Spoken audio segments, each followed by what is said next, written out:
Welcome to the Lockdown Economy, a social non-profit initiative by the think tank AlterContacts with the aim to help small businesses to overcome the hardships of pandemic. My name is Yulia Skupchenko, and today my guest is Elsine van Os, the founder and CEO of Signpost Six. Hello, Elsine. How are you? Hi, Julia. Very well, thank you. I'm very happy to see you and very happy to have you on this interview. And I'm really looking forward to hearing the story of your very, very special business. And to start with, let's find out, what is Signpost Six? What is your business? Yeah, Signpost Six is a 4.5-year-old training and consultancy firm focused on insider risk management, which probably nobody understands. So maybe just to clarify a little bit what it really means. You can think of insider risk management is where employees in organizations commit acts beyond the norm or criminal acts even. So you can think of conducts of fraud, corruption, but we are more focused on data theft specifically, or sabotage, IT sabotage, taking information to benefit other more criminal groups. So these types of activities we are focused on, and we help organizations in understanding the processes behind this, why this could happen, but also in finding the right types of solutions to safeguard your organization against these incidents. That sounds like a very, very important job. And in the last few years, we heard about many big scandals connected to the data theft, I think.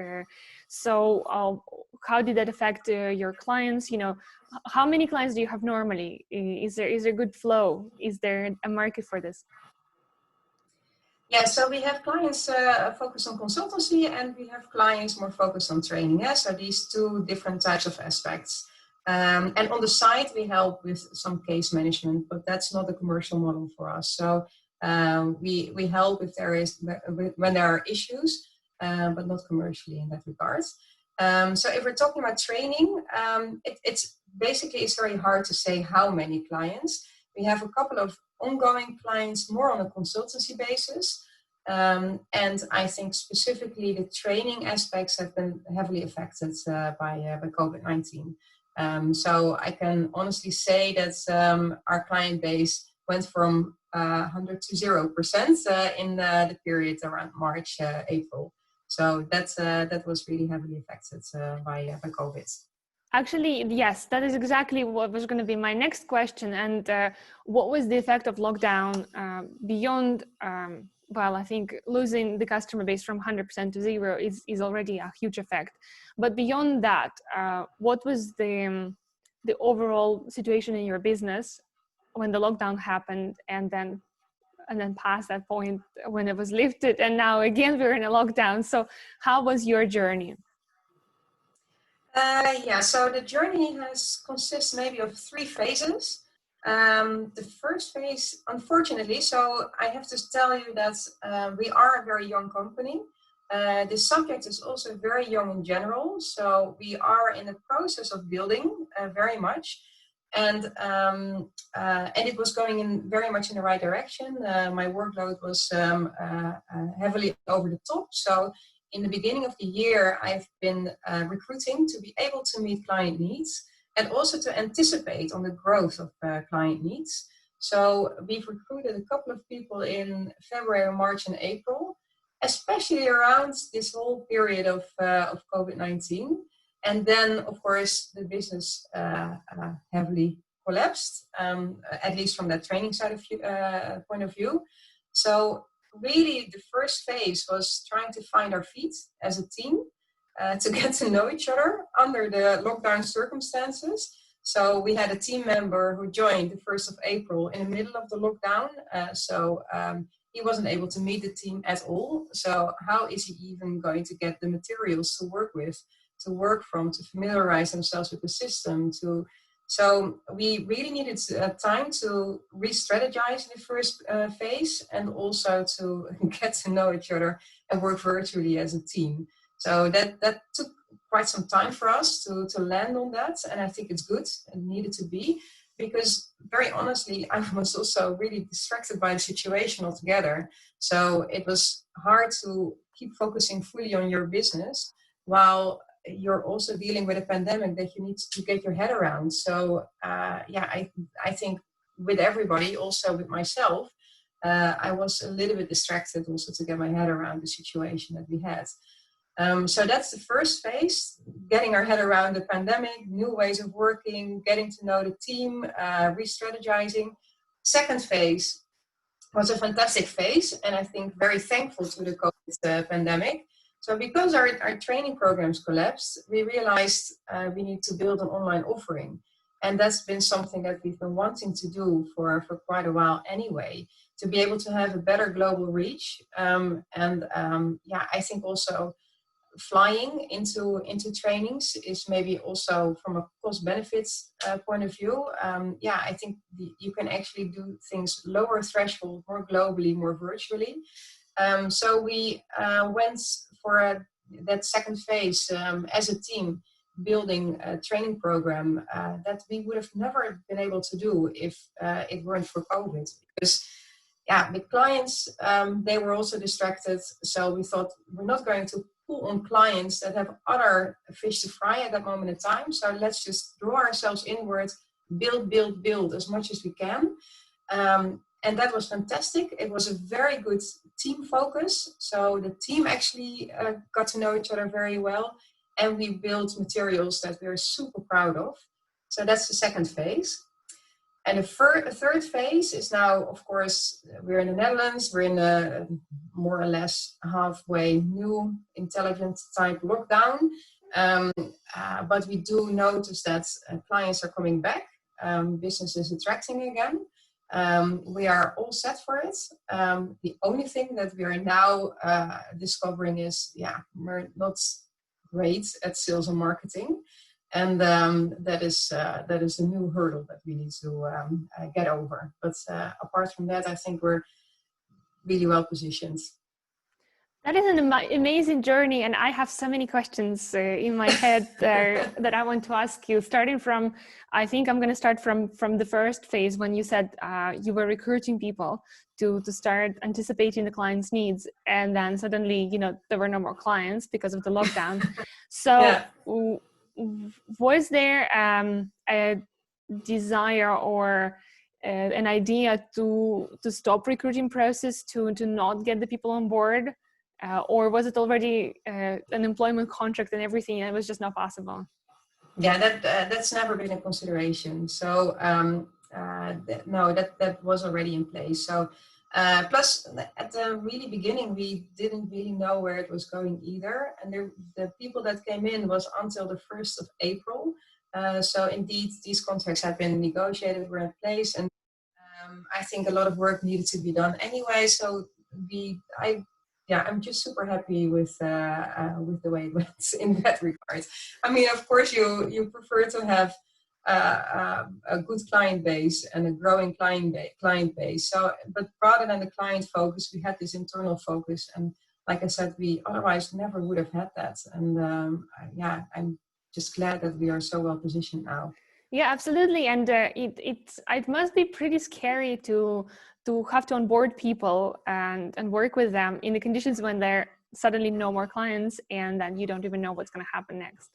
And one of the things you mentioned about the second phase of the lockdown, the second phase of your journey, which is when the lockdown was lifted, I understand, is that you worked really a lot internally with your new team to develop this new proposition, online proposition for your customers.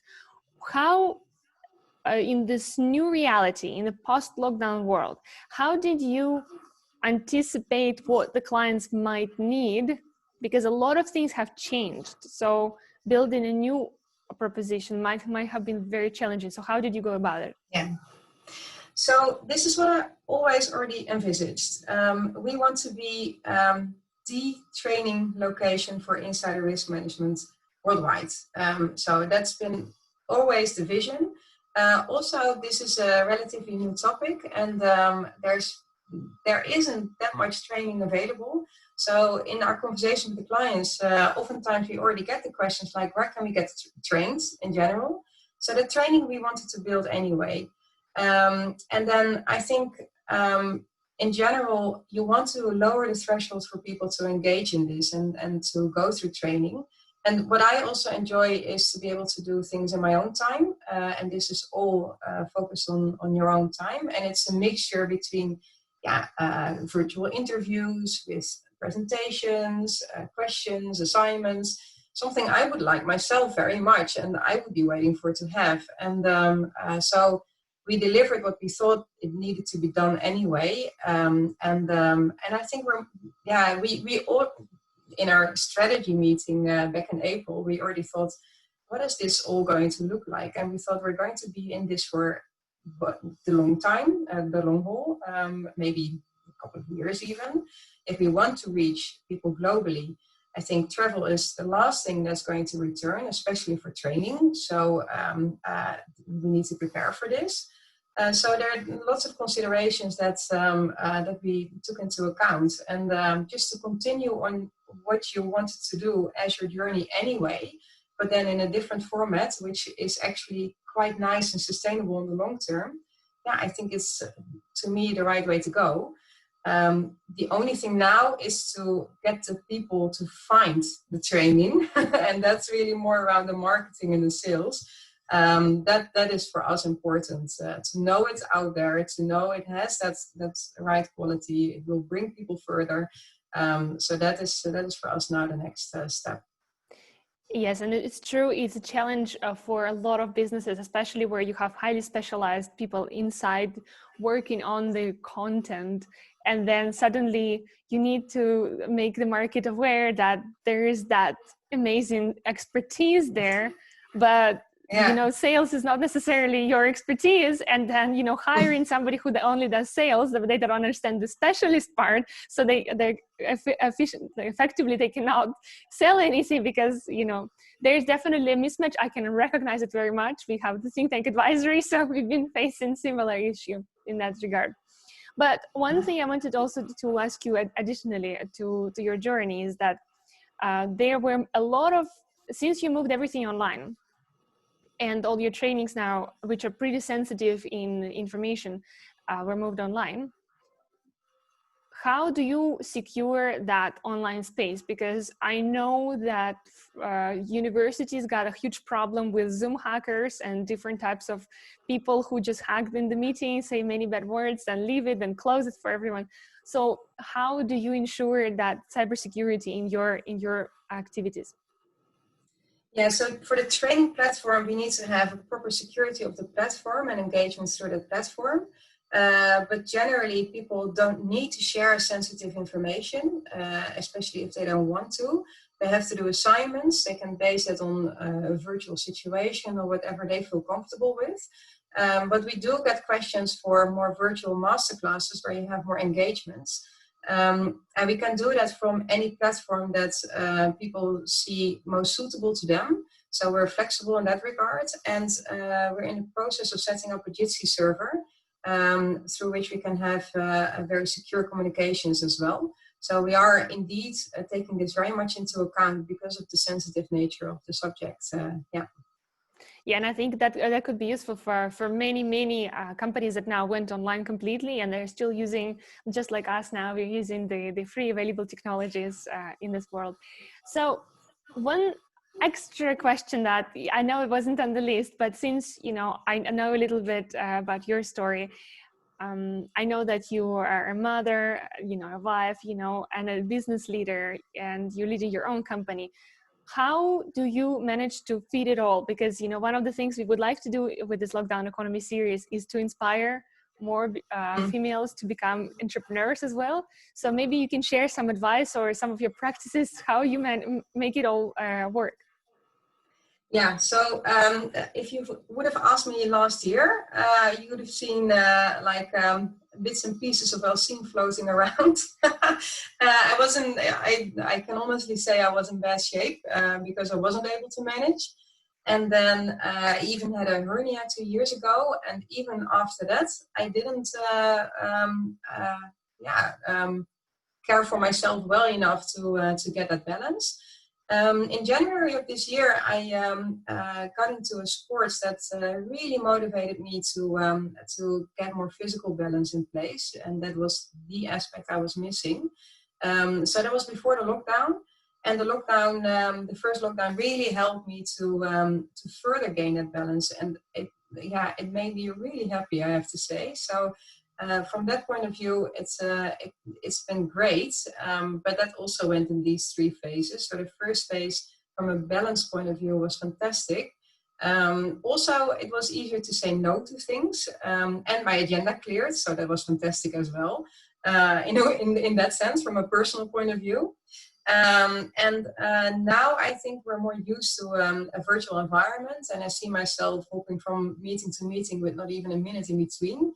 And even though now my balance is really integrated in my way of life now, so sports, family, work, friends less so maybe that's helpful in a way to that balance. But I think it remains a daily challenge. And now the daily challenge is to be able to breathe in between meetings. So it remains a challenge. But it feels much more balanced, and I feel much more healthy. Knowing that you're working virtually and you're working very hard virtually, you need to have these not even compulsory moments. You don't even have to push it on yourself, but you just need it and you do it. So to me, that has really changed my life, actually. So that's been very, very positive as well. So it sounds like the lockdown has had a positive effect in that sense, to let you reshuffle and take a deep breath and look at things from a new point of view. And probably children also got to see you more. No travel, travel is never really healthy on the body. So I think that's been also really good. So I think there were a couple of positive things that were there before the lockdown started, and were just actually growing during the lockdown. I think there are definitely a lot of challenges within the lockdown. Losing potential clients as well is one of them, but it also has provided us for really new opportunities as well. But I do hope that now activity, and we're now really going more external again, more client facing, and I really hope that that's now really going to attract more interaction really on a good scalable manner as well. Well, and just to finish off, because you already started answering my following question about what is your outlook for the next few months. Now we're at the end of the year. You already mentioned sales and marketing, reaching clients, but is there anything else that you want to add to that outlook for the next 2-3 months? Yeah, I think the outlook, what I'm hoping for the next months, is that within organizations, they are regaining their attention to the subject. It's actually now more important than ever before to keep a view on your employees while they're working from home, and understanding their stressors and frustrations is really key in our business. So it's now more important than ever, and recent research reports have also pointed that out. Keep a focus on your employees and the stresses that they're experiencing. So that's absolutely key, and I hope that they are actually getting that focus on this. And when they do, we are there. And I also hope that these processes to embark on projects with companies are becoming less lengthy, because it's a very lengthy process at the moment. So I hope that the air clears a little bit, and that organizations get more room for maneuver to actually do things on the subject that we are focusing on as well. Well, yes, let's hope so. And to your point about the stressors on the employees, I think maybe I owe to explain a little bit. I watched your masterclass a while ago where you said the stressors is the first pushing element for employees to behave unethically towards their company. Am I translating it right? People who have committed an insider act, so data theft, sabotage, etc., they point to the stressor as being the trigger for them to indeed go down the critical pathway to insider research, be real from an organization. So that's right. Okay, well then, you know, that also we managed to educate in that sense, you know, of intelligence and insider. Yeah, how do you say it properly? Sorry. Insider risk management. Yes, insider risk management. Thank you very much, Elsine. And just to close, maybe you would like to share we have a lot of viewers, so we have a lot of people who might want to reach out and you know, collaborate or support or do something. So if you could share a few things that you need help with, maybe somebody out there will hear it and will reach out. Yeah, I think that's been like a red thread through my discussion with you. If there are people watching this, I can do with some help in the marketing front, the digital marketing, social media marketing. I think that would be of real help to us. Excellent. So that is actually one of the most common requests, most common needs. Really? So Okay. yes. So hopefully soon we will find a solution. There's clearly a big gap forming there, and I'm very happy, Elsine, that we had a chance to have this interview now, and I'm very grateful for all the insights that you shared. Is there anything else you would like to share with the people as a living message? Well, yeah, maybe we touched on it already a little bit, but take care of yourselves. It's a stressful period. I think this is for us a major topic, and make sure that your employer is fully aware of how you feel, what stressors you are experiencing, so you can get the right help if need be. That is a wonderful message to everyone who's listening us today and who's viewing this video. So I would like to thank you very much. I also thank everyone who's watching this video. Subscribe to our channel, like this video, share it with your friends, with whoever it might be relevant to. And on our channel, we have many videos, many interviews with excellent insights from all around this world, from Europe, Latin America, North America, Asia.